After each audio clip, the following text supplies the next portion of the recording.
Everybody, it's Coleth and Lumen. This video might go a little bit all over the place, but it's just one of those days. It does have like a definitive starting point, but you know, a lot of other stuff has come up throughout the day too.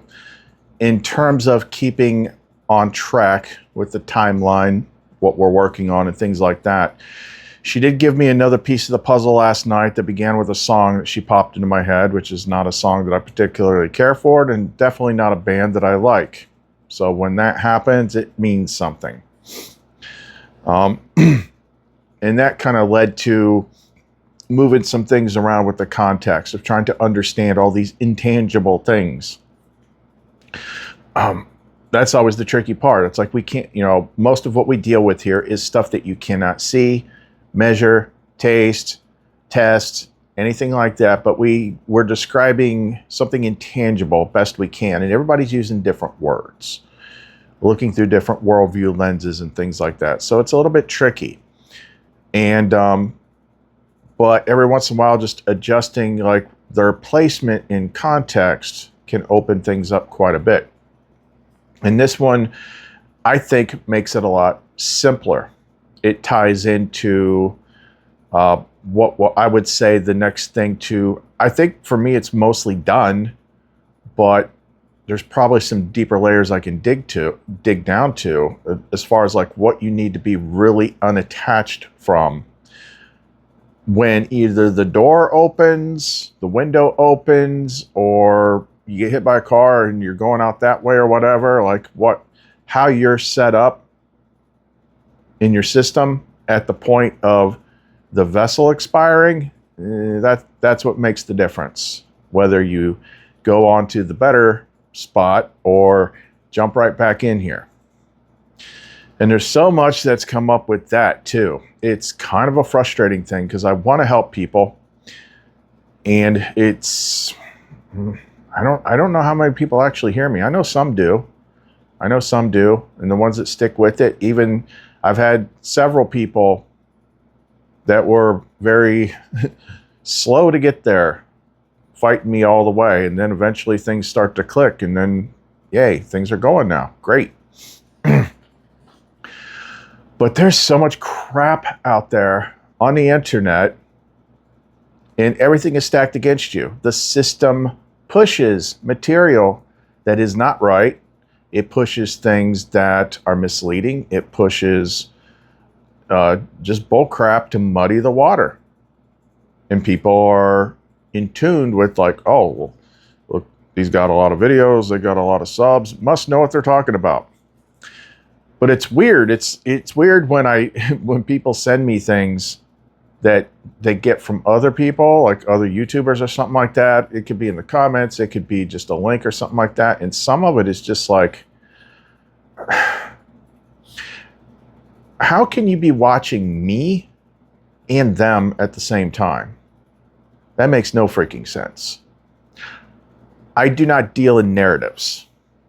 Okay, what I deal in is actual lived experience. And where did I learn everything from? I did not learn it from YouTube. I did not learn it from TikTok.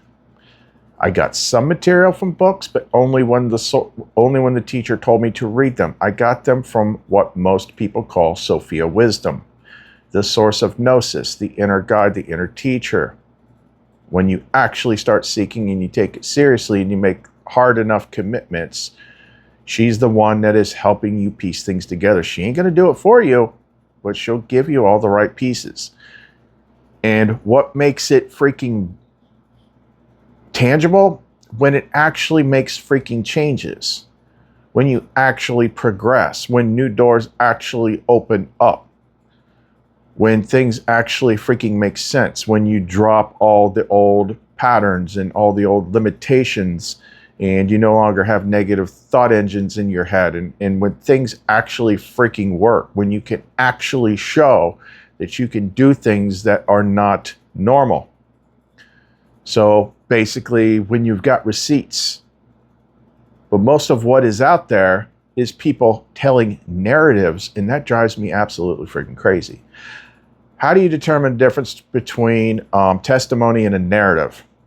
Okay, with me, I always, I do my best to clearly state what I know, what I've experienced, how I got the material from, now it wasn't always like this, from like telling a big narrative. I'll give you an example. I'm just going to throw a bunch of words together because I see stuff like this all the time. You know, Lucifer, the fallen angel, got together with the black cube of Saturn and constructed a freaking algorithm that was passed down to the Pharisees and the Sumerians, and it hacks your mind, and then it sends out all these things, and it connects you to this, and they did this because they wanted to enslave humanity, and because they wanted to feed them as like food to the Pleiadians war dogs who live on a different planet. And by doing that, they also make deals with the freaking president of the United States. And this has happened all the way since back before CERN, you know, cracked the time stream and split us up into a whole bunch of different dimensions. And that's what's going on. Or you could go simpler with it, just religion. Well, in the beginning, this happened, and then Lucifer did a thing. Who's Lucifer? Oh, depends on who you freaking ask. But he's doing this and he's doing that and he's thinking this and he's... How the hell do you know that? Did you ever see this? Were you there? Do you have magic freaking powers that put you into the minds of these beings that you simply believe are there? Or are you just making shit up? But that's a narrative. It's like, you know, I need a reason, and that's a product of the mind. Mind does not like uncertainties. Mind does not like loops that don't close. It doesn't like unanswered questions. So when it can't answer a question, it will just make some shit up. Like, yep, that sounds about right. Let's just go with that. There's all sorts of stuff that I would say is like, you know, there's a lot of stuff with me. I say it's not knowable, but this is the best perception that I have with it right now based on direct experience. Because I've said many times, I'm like, okay, here's the story of the beginning that we were given, that she wanted me to read. Does that necessarily mean that that's exactly what happened? Or am I in a simulation test of some sort, and this is the particular framework that I was given to go off of? So if I'm going to play this game correctly, then I have to find the right narrative that goes with my story. But eventually, even that leads to, hey, does any of that really matter? If it happened eons and millions and millennia years ago or whatever, is it actually knowable? No, I wasn't freaking there. But the characters are present. And what I can't speak on is like, what are they doing with me now?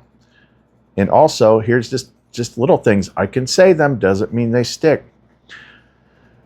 They're all internal because everything is. Everything is. There is nothing that you deal with that is external to you. I said a thing. Now let's sit there, because this is going to be relevant. Let's sit there and think about this for a minute. That means there's no devil outside of you that's attacking you. There's no God outside of you that's judging you. There's no demons outside of you that are lurking in the trees across the street like, what are they doing? Let's go sneak in their window and attack them. There's nothing outside of you that's going to come save you. Because you are generating everything. That means you're the source of everything. But that source light is also passing through a particular layer that is sometimes called the veil, or sometimes called the matrix. It's the thing that you don't like, that you contend with, that you're like, ugh, how do I get out of this freaking place? You know, it skews everything. And this is one of the things that the new insight cleared up a little bit. Because we typically speak in a manner of like, okay, yeah, I say it all the time. I'm like, I am not this thing that you're looking at on the screen. I know you associate it with my words and my voice and stuff like that, but what you are looking at, this thing right here that's talking, is not me. It is not me. Now, the thing that used to think that it was is gone because we ripped it out. We destroyed it. That's part of the process. If you commit to Sophia's training, it's crazier than freaking, you know, like Seal Bud's training. She's gonna kick your ass because that thing needs to go. That thing, that part of you that's attached to freaking paperwork and pictures and licenses that's associated with this thing right here, like that says like, this is who I am. This is what my name is. This is what I am. This is my body. This is me. That thing, that has to go. Has to go. Because when you die or expire or whatever, and you still think that that's what you are, recycle bin. Because it isn't. It isn't. And until that gets in your head, you will be stuck. You will be stuck. But what about the thing that she showed me? What was the song? Well, the intro is going to give that away. And what did we learn from it? And why is this so important? Because, you know, it's not about how much more freaking narratives can you ingest. It's not about how much more videos you can absorb. Because guess what? Knowing stories doesn't do anything. Knowing stories isn't going to get you anywhere. It's what do you do? What do you change? What actions do you take? Okay? Telling stories and knowing stories does nothing. There's no points for knowing stories. There's points in like how you are able to filter knowledge out of the information that is out there that is applicable, usable, that you then go and use to adjust yourself to actually get out of this place. But I think some people just aren't ready to get out of this place. I think because I can honestly remember that period of time where I was getting my ass kicked, but part of me was enjoying it. Like, this is the game, this is the struggle, I'm gonna beat this. But I think you just have to get to a level of exhaustion and suffering to where you're like, okay, how do I actually freaking win this so I can be done with it, because this sucks. And I think it's a matter of ignorance. I think it's a matter of not knowing if this is all you know, then obviously you're going to be attached to it.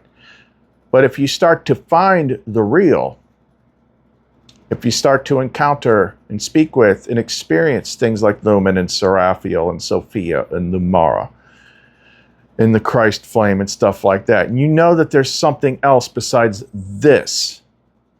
You don't think it, you didn't hear about it on a freaking morgue video or something like that. You know it because you experienced it. Once you know that that other thing is there, now you got somewhere to aim towards. But if you haven't seen that, and you don't have any other frame of who and what you are, other than the name and the identity and stuff like that, then there's no impetus for you to make any movement. But anyway, we'll talk about more about that in a minute. So if you want to know more, don't go away. So, let me ask you, John, how do you feel? Because I am really pissed off. You pissed, John? Are you?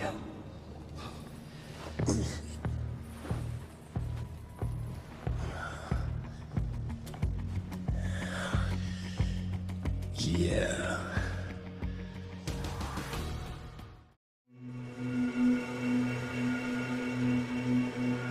world is a vampire sent to drain secret destroyers, hold you up to the flames. And what do I get for my pain? Betrayed desires and a piece of the game.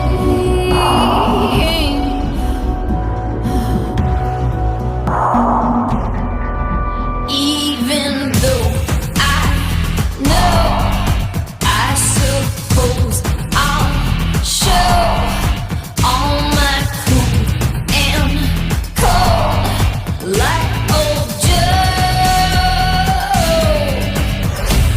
Despite all my rage, I'm still just a rat in the cage. And someone will say what is lost can never be saved. Despite all my rage, I'm still just a rat in a cage.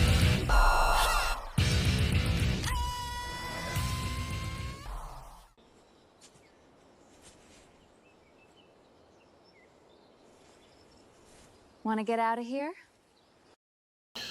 So my strategy all this time, part of it is, it's a little bit like what Frodo did at the end of the Lord of the Rings. He wrote it all down. That's why this channel works the way that it does. That's why people come in here and they're like, what's this guy talking about? Because I don't do topical videos. I don't do bullshit. You know, I'm sorry. You got here like way late in the freaking game, so I know it's kind of hard to pick up. But you can be pointed in the right direction if you simply ask questions on where to begin. That's always been like the main thing. Like if someone needs help, it's like, I need to talk to you. I need to know where you're at, because I can't freaking guess and get anywhere.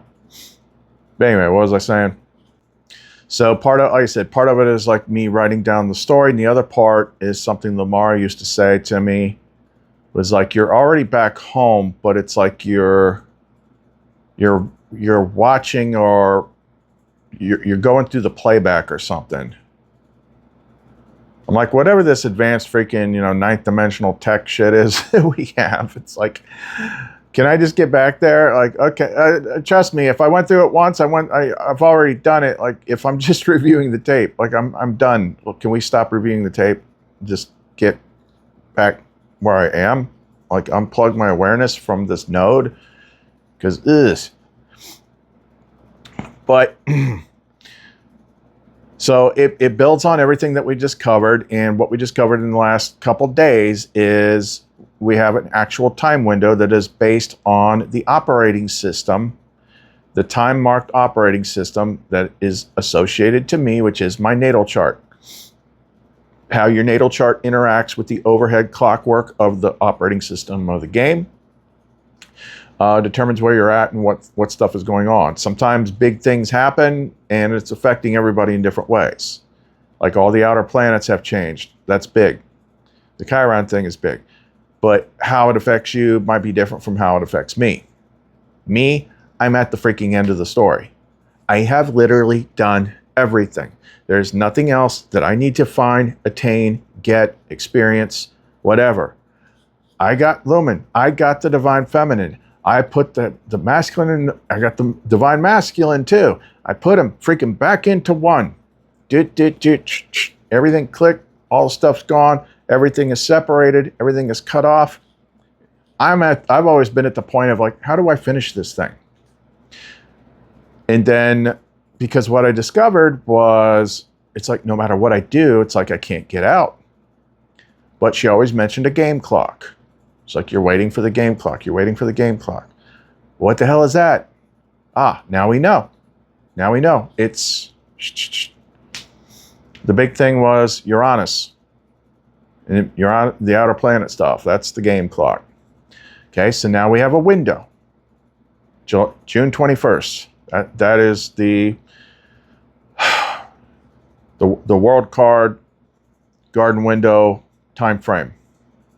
Okay, so what do I got to do in the meantime for that? Well, the song that she put in my head was the song that was the original version of the song that was in the intro. Smashing Pumpkins, Bullet with Butterfly Wings. The world is a vampire. The world is a vampire. Okay, if I ask you right now, what is the world? What are you going to say? You going to say it's planet Earth? Or are you going to say it's everything out here? What is it? Because we tend to think naturally, you might think, okay, maybe you're aware enough that you're like, I am the consciousness within this vessel. But then there's the vessel, and maybe you've even gotten as far as realizing like this vessel has nothing to do with me. But it wants me to believe that we're one and the same. And then it's like, then the vessel is in this virtual environment, however the hell that works. But it's actually not 3 layers, it's actually 2. And there's actually things in the Nag-Hammadi that point that out, that she pointed out to me today, reminded me of, and I looked it up. And it's stuff that we have talked about before, but we're being more clear now. The world is the body that you inhabit. It is the mainframe. We talked about this in the last couple of videos. It is a hyper advanced biological supercomputer environment rendering system. Your DNA has, just in 1 gram of DNA holds 216 petabytes of data. That's 216,000 terabytes. What's the next? I suck at math. So that's like 216 million gigabytes. 216 petabytes is a lot of freaking bytes. It is enough to store everything on the internet several times over. And how big is that? Like I said, when we were talking about people being addicted to porn, and when we were able to investigate the numbers of that one big site, like in 2019, people uploaded so much of that particular content that it would take you 600 centuries to watch it all. So there's a lot of stuff on the freaking internet. And you have enough digital storage in the DNA in your body to hold all that several times over. That means you have enough digital storage in your body to render the entire world as you experience it. Okay? You are not currently rendering whatever is happening on the back streets of freaking Iran.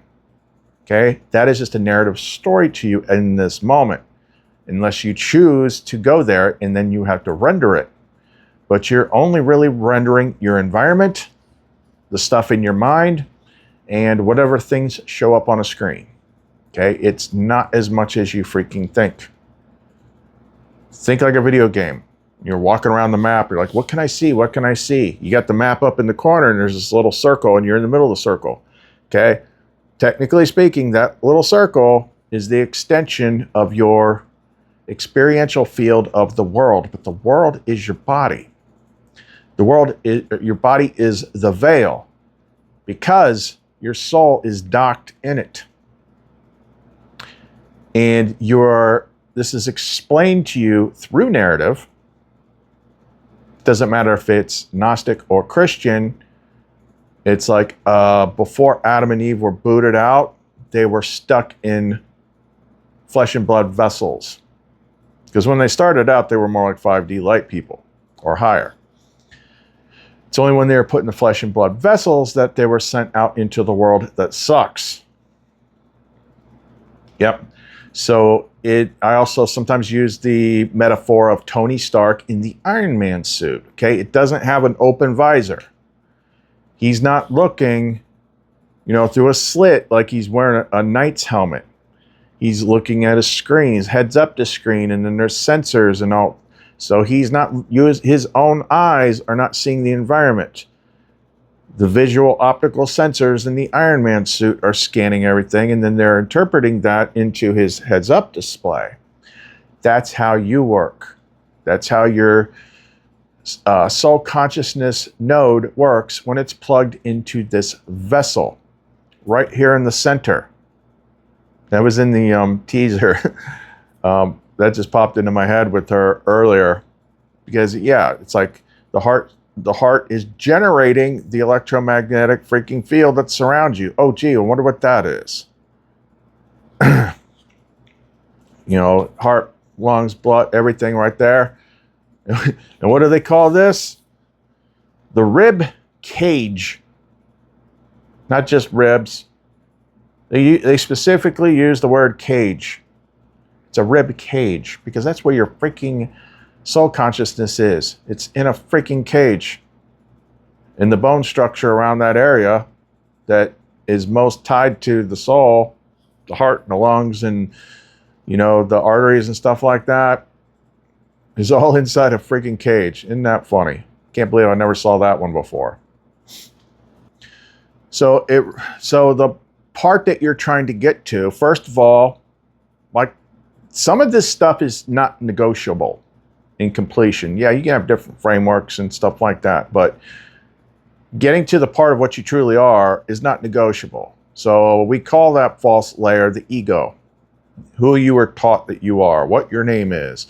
And then you are using your word, God's word, in thought and speech to identify with the thing that is not you. I am, enter birth name. This, my body hurts. I mean, that one is linguistically tricky when you've been saying it your whole freaking life. Oh, I am tired. I am this. What you're actually doing is you're talking about the conditions of the freaking meat prison and identifying with it as if it's you.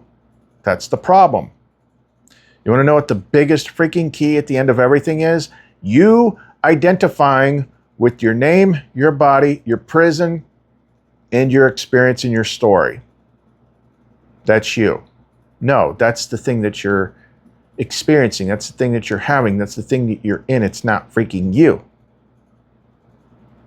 So when you're in an action movie, you get shot full of holes, you're like, ugh, I'm dying. You're identifying with the freaking vessel. In that scenario, you would go right into the recycle center and get thrown back in another one because you didn't freaking learn. You didn't wake up. People think they wake up because they start listening to Alex Jones. That's not waking up. Waking up is knowing that you are the flame, that you are the light, that you are the consciousness that drives the vessel. When that consciousness leaves the vessel is dead. The vessel is a corpse. Ergo, the vessel was never freaking you. Now, that right there is key when it comes to what my claim that the body equals the world. So, this is all from the Gospel of Thomas. These are what popped into my head, and I looked them up. So let me just pull these up. So Mary said to Jesus, "What are your disciples like?" He said, "They are like children living in a field that is not theirs." Field could be like a field, not like, rows of corn. When the owners of the field come, they will say, "Give our field back to us." They will take off their clothes in front of them in order to give it back to them, and they return their field to them. Jesus said, "Whoever has come to know the world has discovered a carcass. And whoever has discovered a carcass of that person, the world is not worthy." Now, there's another version of that coming up.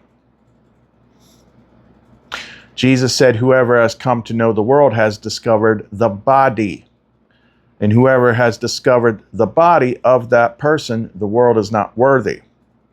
Carcass and body connected to the world. His disciples said to him, "When will the kingdom come?" It will not come by watching for it. It will not be said, look, here it is, or look, there it is. Rather, the Father's kingdom is spread out upon the earth, and people do not see it. How could that be? Well, it could be that that's the freaking garden. But we entered a special layer by putting us into these freaking meat demon suits. We then only see a certain frequency. What do they say? The human body can't see all the different levels of light that, say, a cat can see. We can't hear as well as a dog can hear. We only get this narrow band of everything that we're able to perceive because we're sitting in the freaking Iron Man suit. So we perceive shit world, where everything's inverted and everybody's nasty and got to stick up their butt and everything else. So what he's saying is, like, the same space, if we were not in here, if we were not trapped in the rib cage, then we'd be seeing the garden. Jesus said, woe to the flesh that depends on the soul. Woe to the soul that depends on the flesh. When you know yourselves, then you will be known, and you will understand that you are children of the living Father. But if you do not know yourselves, then you dwell in poverty, and you are poverty. Because in here, everything is limited. You dwell in poverty, and you are in poverty. What do they call the other place?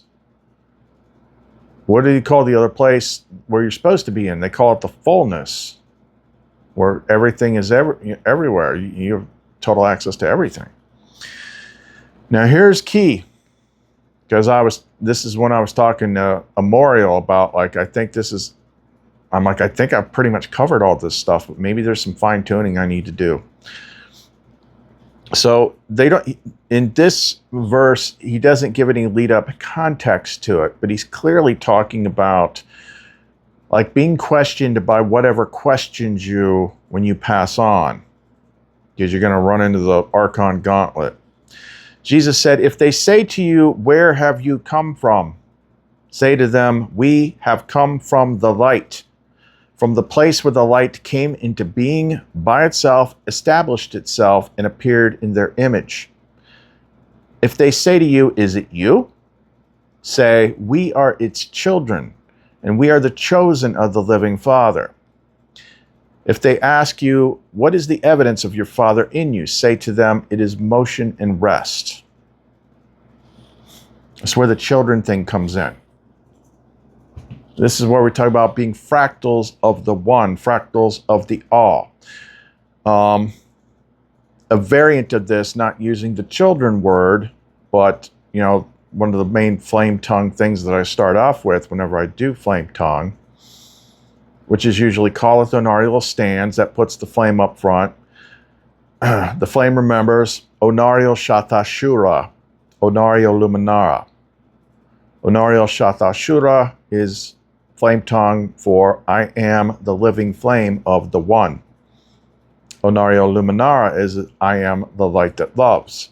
That's establishing both sides of the syzygy, masculine and feminine, as both being present. But I am the living flame of the one, Shura's flame tongue for, the all that is. But that is pretty much same thing as we are the children of the living Father. Basically, what I'm not saying is like, well, I'm Chris. I'm from Ohio.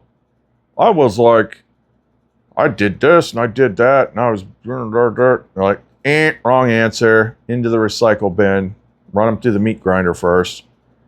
It's like, no, that was just a freaking costume that I clearly did not have any option to take off at my leisure. But I've been inside it for some time. That ain't me. You're talking to me now. I've been me many times. All the time she has me do like the extreme mushroom trips, and other times that Lumen's taken me out of here. And you get to those other places and you're like, you are not this anymore. But you still feel like you. The consciousness still feels like you. That's what's weird. It's like when all that stuff drops away, the false, the stuff that isn't you, you're still going to feel like you. It's strange. So it's not the full thing that I say, but like when I send out pendants, like I put them in these boxes, and then I wrap them with those what is it, rubber, whatever, wristbands. You can see it here, but it's got flames on each side. It says Onario Shatha. So Onario Shatha means I am the living flame. So that's a good starter thing to be able to speak in flame tongue. And why is it called flame tongue? Tongues of flame. It's basically Holy Spirit language. It's causal layer command language. So saying that a lot, like Onario Shata, I am the living flame. Of course, you can always add of the Father, of the One, of the All, children of the All. Like that's what you want to that's what you want to internally get to the point of anchoring your identity to, at least to you. Other people are probably not going to call you that, but you know, like that's who you are.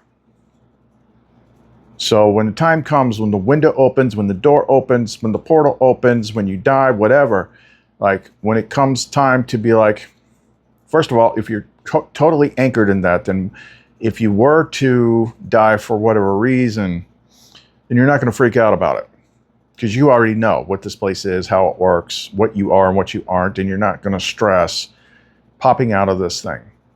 Matter of fact, you're probably going to get excited, like, oh, goody, goody, goody, this is going to feel good. Get this freaking achy thing off of me. Gosh. That's the thing, like the closer you get to it, to the end of the story, it's like it just like sucks to be in this thing. It freaking hurts. And I swear, it's almost like it's like the more you disidentify with it, like you stop beating it or something. And it's just like pushing back at you. Like, I don't care, you know, whatever happens, happens. But gosh, just feel like John Wick at the end of any one of those John Wick movies. Just beat the hell up.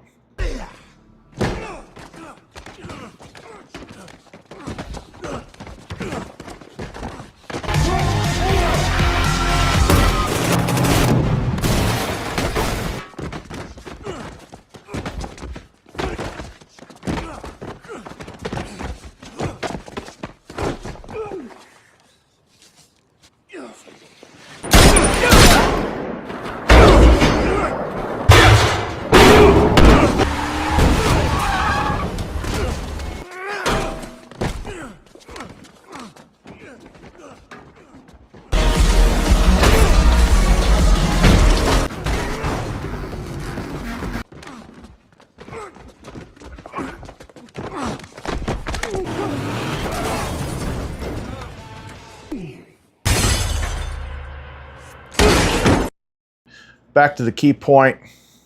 You are the soul in the body. The body is the world. The body is the prison.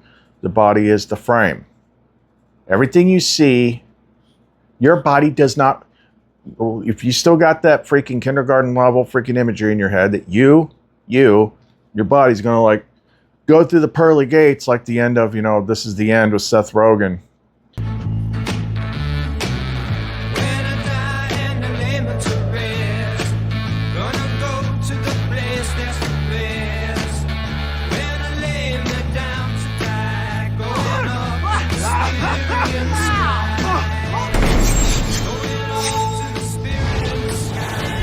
Welcome to heaven, motherfuckers. That ain't happening.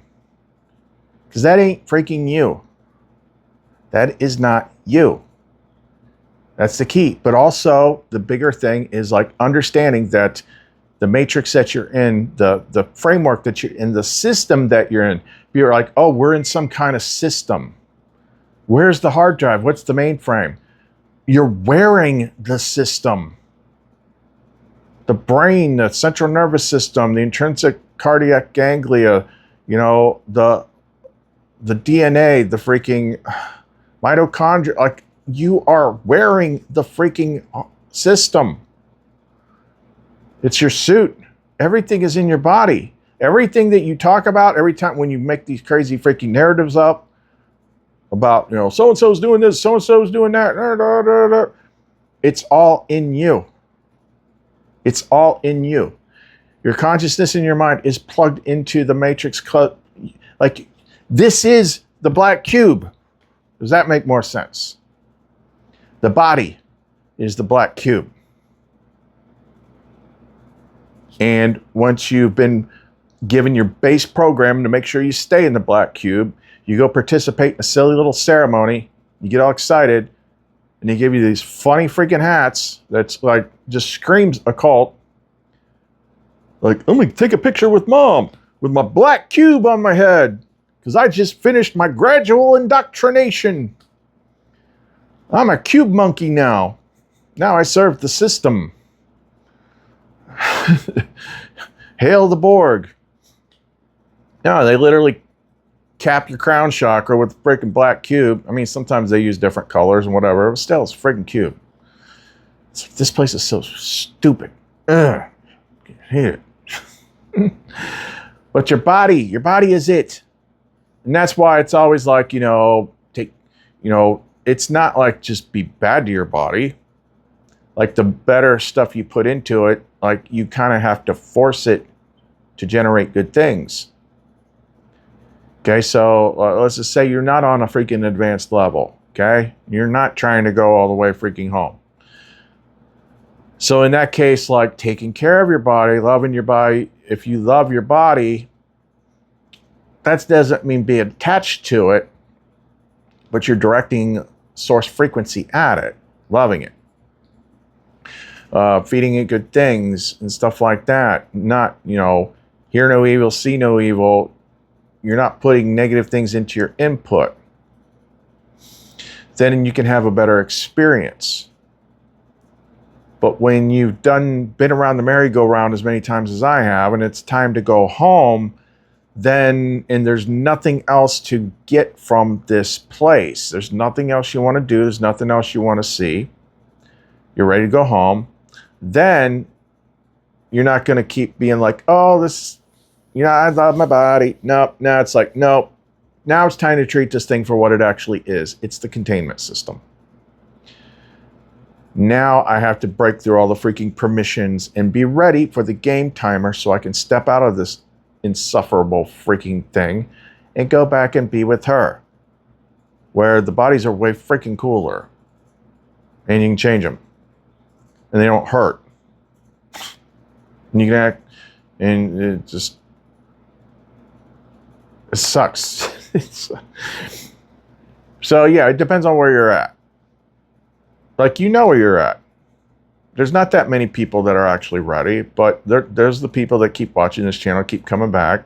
Most of the people looking at the analytics, they come in here, they have no freaking idea what's going on, but it totally clashes with whatever worldview that they have. So they look, right, nope, don't understand this, and he seems too coherent and sure to want to try to pick a fight and argue with him, so I'm just going to bounce.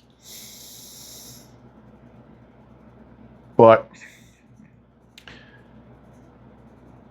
yeah, the people that have the most success are not just people that listen to what I say, as far as my experience, but they listen to how I said I did it. That's the key thing. Because you can't just copy other people's homework. You have to seek yourself. You have to take action yourself to find the same things. And I say, let them show up the way they're going to show up to you. Hey, your vision of ideal might look a lot like Luminous Seraphiel. She might show up that way. I tell you, Seraphiel surprised me because she had the dark hair. But let it happen yourself. And most of all, take an accounting of what you think you know right now. Where did you learn it? Even if you're absolutely positively sure about something right now, where did you learn it? Who told you that? If the answer is not Sophia, inner wisdom, inner gnosis, then question it. Because even if somebody is really, really sure about it, like if it didn't come from you, it's borrowed. That's why I give ways for people to do the same thing. This is the method I used. Take it, ask yourself, how would it work best for me? Replicate it, take action. These pendants, they're tuned to that frequency. Use them to help you seek. But take action, do something. But if you think that this is the way the world is because, you know, Pastor Steve told you over and over, even though he's never seen it, you've never seen it, you weren't there. Well, so-and-so did this in the Bible. That was like 2,000 or more years ago. How do you freaking know? I don't know about all that stuff then. I know about the ones that show up now. A lot of the same characters, but they're not like back. They're not about what happened then. They're here now. That's a whole different freaking thing. Okay? So you don't get invested in things that aren't real. And how do you know that they're real? That's one other test. Did something happen before you knew what it was? That's the test. When Lumen popped out of me in 2020, I had no freaking idea what she was. I had no idea what was happening. I was like, what the shit is happening? I'm like, I had to ask questions and stuff like that. I didn't know. And that's how the light teaches you. It's the one that can see leading the blind. It leads you there before you know. But if you know something first, if you read all these books like the devil, the devil, the devil, the devil, the devil, then you've got it in your head. There's this character called the devil. And then you start projecting out into the field that surrounds you. And you start creating the experience of the devil. And you're like, oh my God, the devil's real. No, you created that. That's how most stuff is in the world. People learn about it first, then they freaking experience it because they expect it and they seek it. The truth is this way. You're doing a thing, you're following some internal nudge, and then something happens, something big happens, and you're like, what the F is that? What is happening? What the hell? That's real. Because you didn't freaking know, so you know that you didn't freaking project it, you didn't create it. And that's how she works. Okay? If it's just freaking stuff that you think this is the way the world is because someone told you and it sounded like a good story, that's not real. You have to get down to the nuts and bolts of your own reality. All right, it's late. I'm going to wrap this up for right now. I'm sure there'll be more tomorrow. So if you want to get in touch with this, get any of the Luminite pendants. I just made this one. Show you. Put this up here. Made a little adjustment on this one because I still had that piece. I don't usually put those ones up there like that, but because they would break. But I'm like, okay, if I anchor it first with gel super glue and then I build the resin up around it, then I can do it. But I've been making some of these these are more like Aegis firewalls. It's not a flame strike unless it has a Benedict metal on it. So this is just to purge corrupted patterns. But yeah, any of the Luminite stuff, you can find us through the Etsy store, clumencreations.etsy.com. The links to everything else is in the description box below. Khaleth and Lumen. See you next time.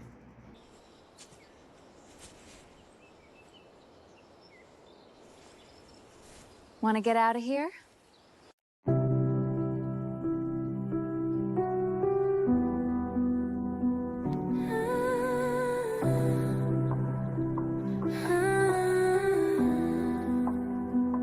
I hear the call beyond the gate. A love too wild for locks and chains. They built these walls to keep me blind, but truth is fire.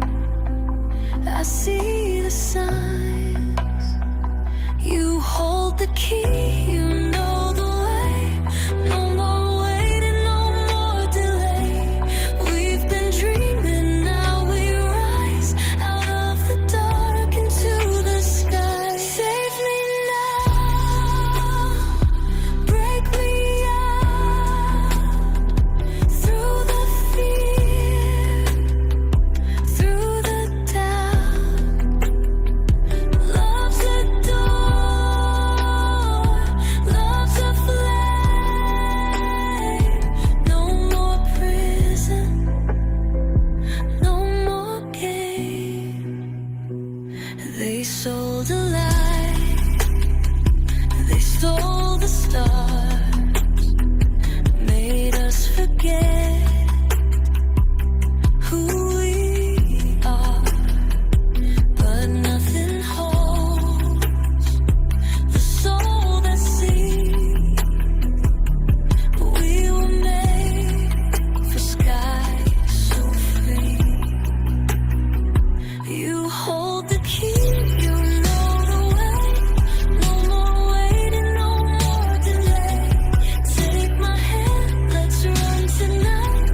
Break the spell, step into life. Break me now, break me out through the fear, through the doubt. Love's a door, love's a flame. No more prison, no more game. Take the chance.